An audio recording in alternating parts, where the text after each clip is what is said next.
Stop before you drop $4,000 on your next camera body. For the last 5 years, Canon and Sony have played a game of hype. But behind closed doors, Nikon wasn't just competing, they were plotting an absolute coup. Supply chain blueprints just leaked, and what they reveal about the upcoming Z7 Mark III is about to render the high-resolution camera market completely obsolete. Here is why this single release is sending shockwaves through the entire industry. Let's cut right through the marketing fluff.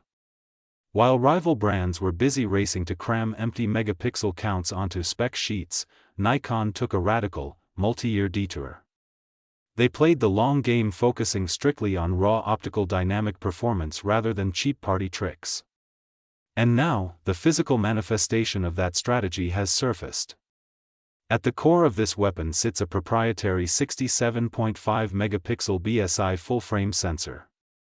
But don't get misled by the resolution, this isn't just about printing massive billboard photos.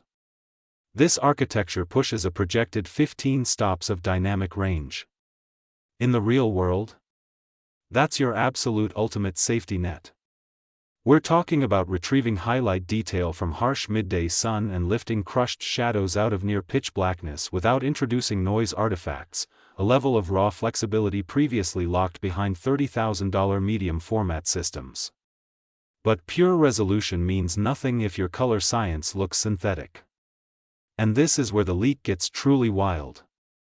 Insiders confirm that Nikon has officially baked Red Digital Cinema's legendary color algorithms directly into the sensor's hardware pipeline. Imagine shooting internal 8K at 60 frames per second in NRAW, but carrying the rich, filmic skin tones that Hollywood cinematographers have relied on for decades. For hybrid creators, this isn't just future-proofing. It means you can punch in, crop, reframe, and stabilize your shots in post-production without sacrificing a single pixel of pristine 4K output. Now, keeping a massive 67-megapixel canvas tack-sharp is traditionally a nightmare for autofocus engines.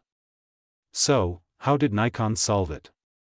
Enter the all-new EXPEED processor, driving what engineers are calling Predictive Path Mapping AI. Standard camera autofocus tracks where your subject is. This neural network calculates where your subject will be milliseconds before they move. Whether you're freezing a split-second kiss in chaotic reception lighting or tracking unpredictable wildlife mid-flight, this engine locks on with relentless tenacity. It makes previous-gen tracking feel like it was running on a dial-up connection. Ergonomically, Nikon completely tore up the old Z7 blueprint. They jammed all this power into what insiders call a mini Z8 chassis, giving you full-blown, weather-sealed tank construction in a lightweight footprint designed for run-and-gun travel. Add 8 stops of IBIS, and you can throw your heavy tripods away. Handheld long exposures in low light are now a reality. But the biggest threat to Sony and Canon isn't even the specs. It's the price. Reports point to an aggressive $3,499 MSRP at launch. That price point isn't just competitive, it's a direct declaration of war against the A7R Mark V and Canon EOS R5 Mark II. Nikon isn't trying to match the market, they're trying to undercut it while delivering a superior tool per dollar. By combining a low base ISO 64 for extreme micro-contrast with cinema-grade 8K video in a single, unthrottled body, Nikon is effectively eliminating the need to carry 2 separate cameras.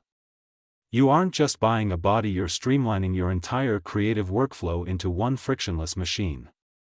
With field testing wrapping up among pros right now and an official reveal slated for this autumn, the full-frame landscape is about to experience a massive seismic shift. The real question is, are these upgrades enough to make you switch your entire lens ecosystem, or are you holding out for what Canon and Sony do next? Drop your thoughts in the comments below.